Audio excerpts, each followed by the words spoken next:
Salut copain, ça joue bien. Tu vois, la mort, je te dis ça, la mort, c'est une maladie sexuellement transmissible. Et on peut dire merci papa, merci maman, quoi. Hein, voilà. Voilà ce que ton père et ta mère t'ont légué, une maladie sexuellement transmissible, la mort. Et heureusement qu'ils t'ont légué la mort. Imagine que on lèguerait pas la mort, quoi. Tu sais, t'es déjà mort, mais tu le sais pas encore. Ici, tout le monde appelle ça la vie, la vie, la vie. Pourtant, il y a rien qui va au vivant, quoi. Il y a tout qui se meurt, quoi. Il y a tout qui est là pour un temps donné, quoi. Hein? T'arrives, t'es né, mais tu sais déjà que t'as un temps donné, quoi. Voilà. Un temps qui t'est donné, quoi.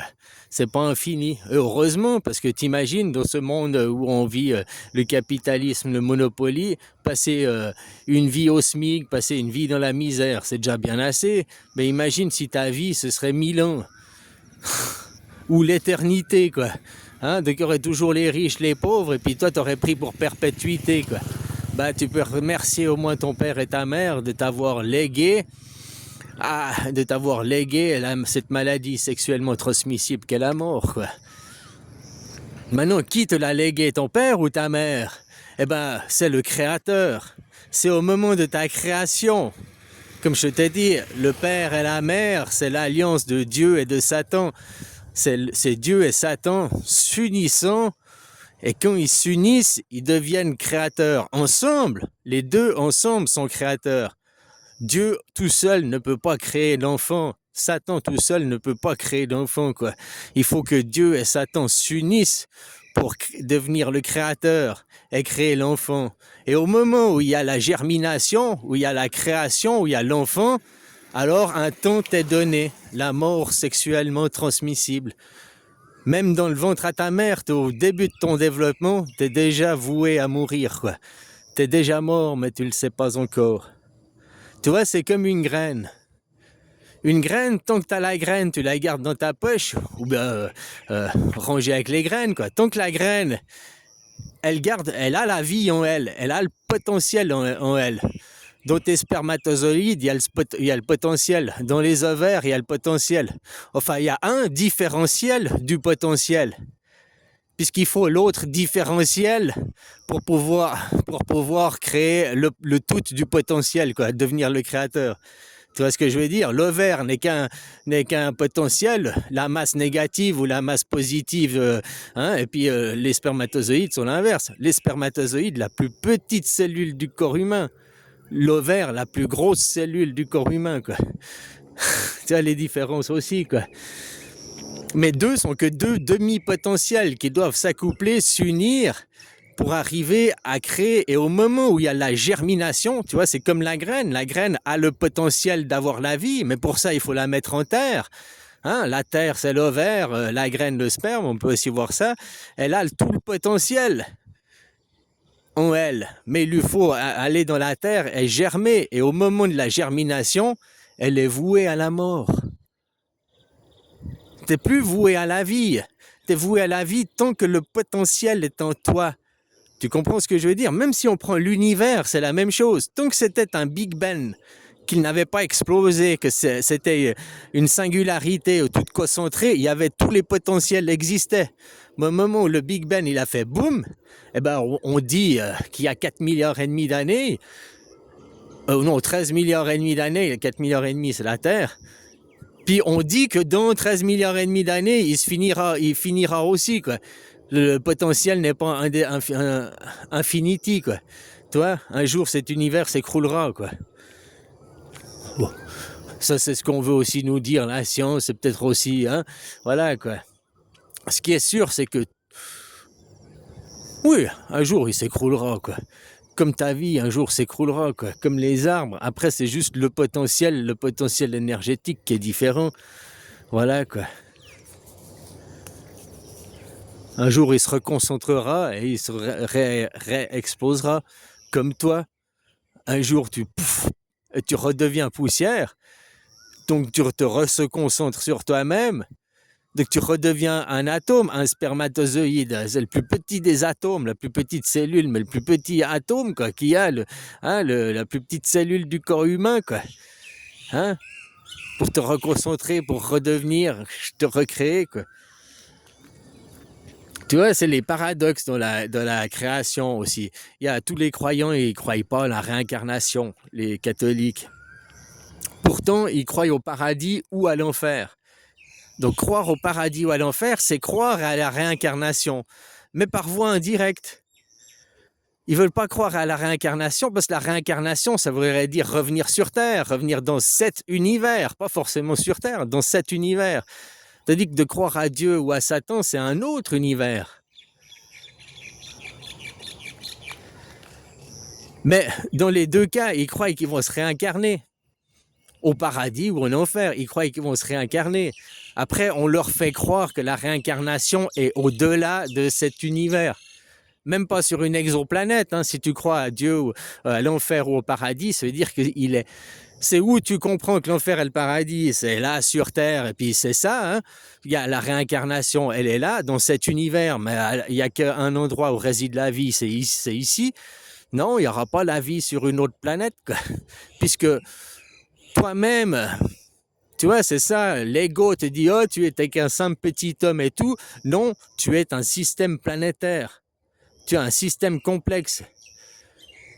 C'est comme si la Terre représente l'entier de l'univers, et puis que moi, je suis le système solaire, puis que je déplace, je déplace le système solaire dans la galaxie d'Andromède, quoi. Machin, tu comprends ce que je veux dire? Toi, tu te déplaces, le système solaire Alpha du Centaure, que tu te bouges, c'est comme si Alpha du Centaure, il se déplace dans la galaxie.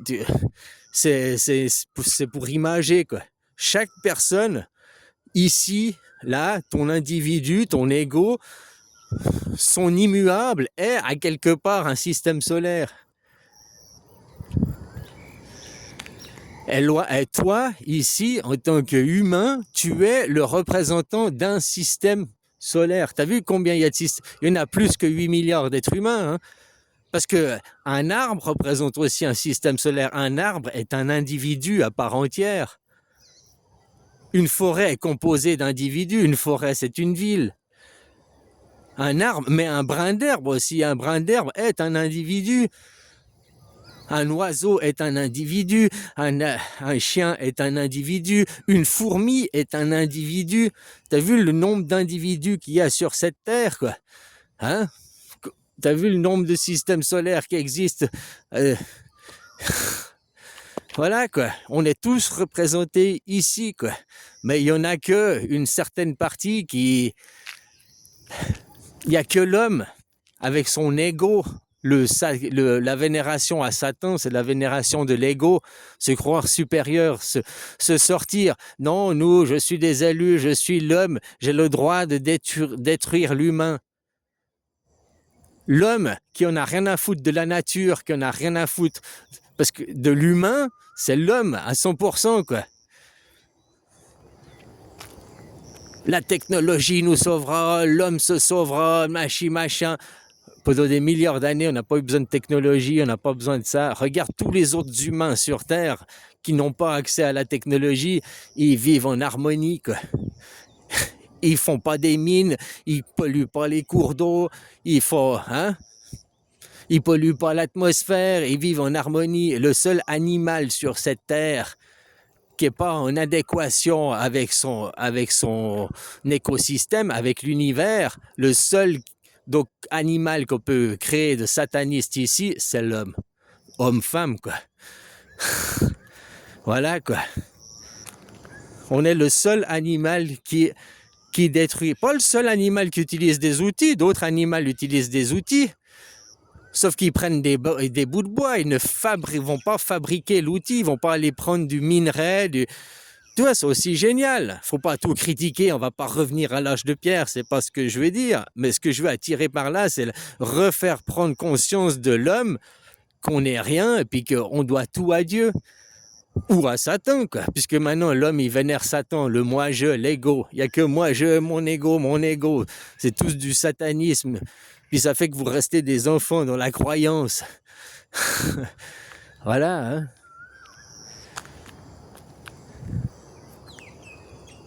Tout ce que je sais, c'est que je ne sais rien.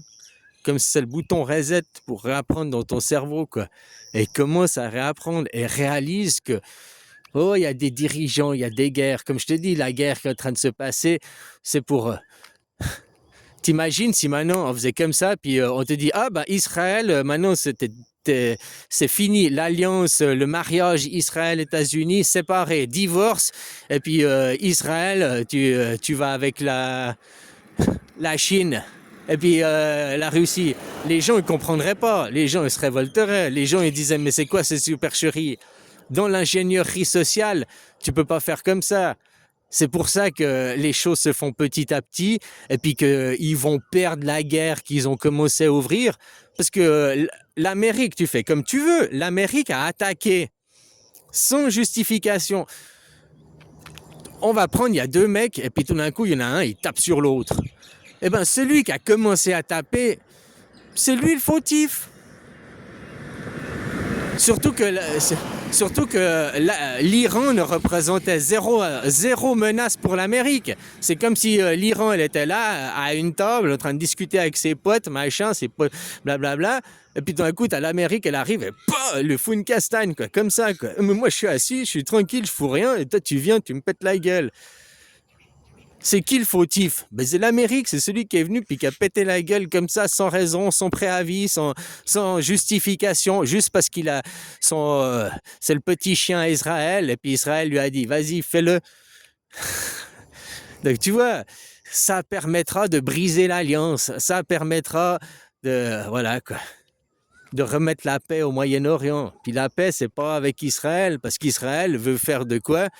Israël, nous sommes les élus, nous sommes le peuple de la lumière, et vous, les musulmans, les ottomans, les autres peuples, vous êtes nos esclaves. C'est ça qu'ils veulent faire. L'Iran, eux, veut remettre le Shah d'Iran, ils veulent remettre un roi, une royauté. Ils veulent pas la démocratie du côté des Américains, du côté des Israéliens. Ils veulent pas remettre la démocratie, ils veulent remettre une royauté pour garder mainmise, garder le pouvoir.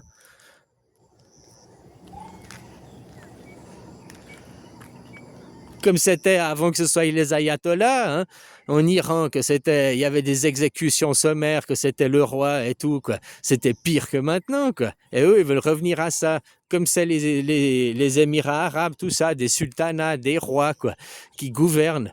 Moi, je te dis, quand ça tombait, puis là-bas, démocratie directe pour toutes ces nations, quoi. Ou alors, la démocratie représentative apportée du Moyen-Orient, incluant leur religion. C'est, je sais plus comment ça s'appelle, une théodémocratie, une théologie démocratique, ou je sais plus comment le nom exact que ça a, mais voilà quoi. Ils respectent les droits de la femme beaucoup plus qu'aux Émirats arabes. Ils respectent les droits humains beaucoup plus qu'aux Émirats arabes, si tu veux comparer quoi. Voilà. Mais comme je te dis, il faut casser l'alliance. Et puis pour casser l'alliance, pour qu'il y ait le divorce, pour que sur le monde, pour la continuité de l'histoire, bah, il faut un événement qui pousse à leur divorce, parce que à eux, ensemble, leur alliance ne mène à rien de bon, quoi. Hein? Et puis l'Amérique va se retrouver du côté de l'Inde, du côté du bouddhisme, du shivaïsme. Hein, du côté, elle va reprendre une autre culture qui va l'influencer, quoi. Et puis Israël, eux, eh ben, ils vont se retrouver du côté du communiste, du polythéisme. Ils vont apprendre les bases du polythéisme, le vivre ensemble, quoi. Voilà. Mais c'est écrit. Tout ce que tu vois maintenant, tout était décidé. Tout était décidé. Tu vois, là, ils ont attaqué le 28 février, là, machin. Mais normalement, ils auraient dû attaquer le 20 février. C'est des discussions qu'ils avaient déjà depuis la guerre des 12 jours. Après la guerre des 12 jours, depuis le mois de juillet, c'était au mois de juin, là, depuis le mois de juillet, ils discutent de cette attaque qui s'est passée, là. Ils en parlent, quoi. Et puis, par contre, ça va aller jusqu'au bout. C'était ce qu'ils discutaient, ça a pris 6 mois, les discussions. C'est pas les dernières discussions qui s'est passées à Genève, ça c'est du folklore, quoi. Hein, ils discutaient parce qu'au début, ils voulaient faire une guerre, une fausse guerre. L'Iran, elle a dit non, si on entre la guerre, on va jusqu'au bout, on est jusqu'au boutiste, on va jusqu'au bout, quoi. On fait pas les choses à moitié. Donc voilà, aller jusqu'au bout, ben, c'est l'Iran qui va gagner.